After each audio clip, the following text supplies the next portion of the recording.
زکریا نے کہا کہ پروردگار میرے لیے کوئی نشانی مقرر فرما دے۔ فرمایا تمہاری نشانی یہ ہے کہ تم لوگوں سے 3 دن اشارے کے سوا بات نہ کر سکو گے،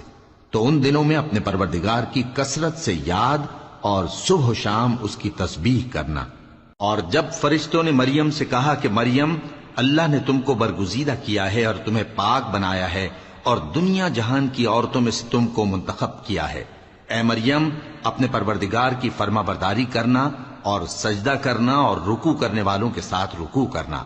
اے نبی، یہ باتیں اخبار غیب میں سے ہیں جو ہم تمہارے پاس بھیجتے ہیں۔ اور جب وہ لوگ اپنے قلم بطور قرعہ ڈال رہے تھے کہ مریم کا کفیل کون بنے، تو تم ان کے پاس نہیں تھے، اور نہ اس وقت ہی ان کے پاس تھے جب وہ آپس میں جھگڑ رہے تھے۔ وہ وقت بھی یاد کرنے کے لائق ہے جب فرشتوں نے مریم سے کہا کہ مریم، اللہ تم کو اپنی طرف سے ایک کلمے کی بشارت دیتا ہے جس کا نام مسیح اور مشہور عیسیٰ ابن مریم ہوگا، اور جو دنیا اور آخرت میں آبرو مند اور مقربین میں سے ہوگا، اور ماں کی گود میں اور بڑی عمر کا ہو کر دونوں حالتوں میں لوگوں سے یکساں گفتگو کرے گا اور نیکوکاروں میں ہوگا۔ مریم نے کہا کہ پروردگار، میرے ہاں بچہ کیوں کر ہوگا کہ کسی انسان نے مجھے ہاتھ تک تو لگایا نہیں۔ فرمایا کہ اللہ اسی طرح جو چاہتا ہے پیدا کرتا ہے، جب وہ کوئی کام کرنا چاہتا ہے تو ارشاد فرما دیتا ہے کہ ہو جا، تو وہ ہو جاتا ہے۔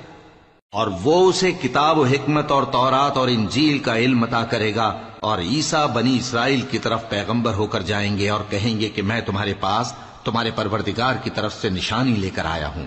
وہ یہ کہ تمہارے سامنے مٹی سے پرندے کی صورت بناتا ہوں، پھر اس میں پھونک مارتا ہوں تو وہ اللہ کے حکم سے سچ مچ پرندہ ہو جاتا ہے،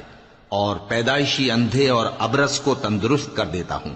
اور اللہ کے حکم سے مردوں کو زندہ کر دیتا ہوں، اور جو کچھ تم کھا کر آتے ہو اور جو اپنے گھروں میں جمع کر رکھتے ہو سب تم کو بتا دیتا ہوں۔ اگر تم صاحب ایمان ہو تو ان باتوں میں تمہارے لیے نشانی ہے، اور مجھ سے پہلے جو تورات نازل ہوئی تھی اس کی تصدیق بھی کرتا ہوں، اور میں اس لیے بھی آیا ہوں کہ بعض چیزیں جو تم پر حرام تھیں ان کو تمہارے لیے حلال کر دوں، اور میں تو تمہارے پروردگار کی طرف سے نشانی لے کر آیا